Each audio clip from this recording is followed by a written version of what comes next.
Cool. So this is going to be a really quick recap of where the 6 trig functions come from and how you can use your unit circle to help you do trigonometry. Now, the first thing is we did these way back in geometry, sine, cosine, and tangent. And what you might remember from sine, cosine, and tangent was doing a little memory trick, SOHCAHTOA. Now, SOHCAHTOA was there to help you remember formulas, right? Like the sine was the opposite over the hypotenuse, the cosine was adjacent over hypotenuse, and the tangent was opposite over adjacent. And that is all fine and good and true. From a picture, what that would mean is that if this is your angle, the opposite is the side or the leg across the picture. The adjacent, of course, is the one that's touching it, and the hypotenuse would be the hypotenuse across from the right angle.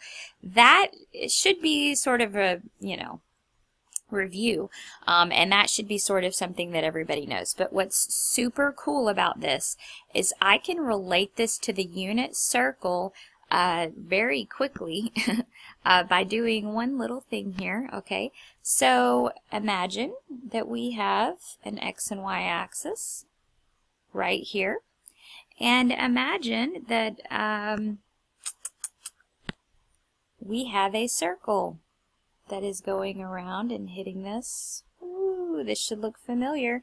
This is sort of how we derived the unit circle and the coordinates that were on the unit circle. Remember, we drew a triangle inside, and once we had a triangle, we were able to do special right triangles to come up with the coordinates. Well, now the question is just this. It's like, oh, okay, well, we could have also called these the adjacent, the opposite, and the hypotenuse, and now we can relate the unit circle to trig. So, in other words, if I haven't made sense yet, what I'm trying to say is if this right triangle was just drawn inside of the unit circle, then instead of thinking of this as the adjacent, you can actually think of it as the x value. Instead of thinking of this as the opposite, you can think of it as the y value. And what part of the picture is the hypotenuse? Well, it's just the radius, right? X, Y, and R. So, in other words, instead of doing SOHCAHTOA with O over H, A over H, and A over O, or O over A, sorry, you can do opposite over hypotenuse would be Y over R. The cosine would be X over R, and the tangent would be Y over X. Now, these formulas could work on a triangle of any size that are contained inside a circle of any size, okay? If we specifically say, okay, now let's think about unit circle values, okay, then we can take this one step further. Because if it's the unit circle, what is the R, everybody? Well, the R is 1. So I look at this formula and it becomes y over r, or y over 1, which is just the y value. If we're talking cosine, it's x over 1, or just the x value, and of course this is still x over y. So this is how it all kind of comes together with the unit circle, and that's what makes it really awesome, actually. Because now, if somebody were to ask you, like, okay, why don't you find the sine of 90 degrees, okay? They could ask you sine of 90, or they might have asked you for the sine of pi over 2. Remember, these two are the same thing, okay? So I don't know which one they're going to ask you. But if they ask you that, you can pick up a calculator, I guess, and you can type it in, and you can get a number.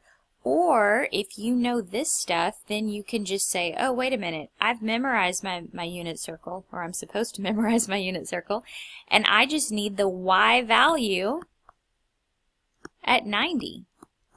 And because of this definition right here. So the y value at 90 degrees is 1.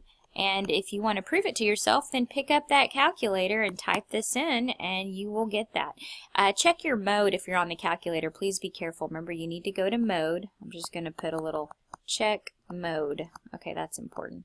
All right, and check your mode because you need to be in degrees if you're using 90. You need to be in radians if you're using pi over 2. Okay, but that's how this works, and it'll work for every single value that you have memorized on the unit circle. So that's pretty cool.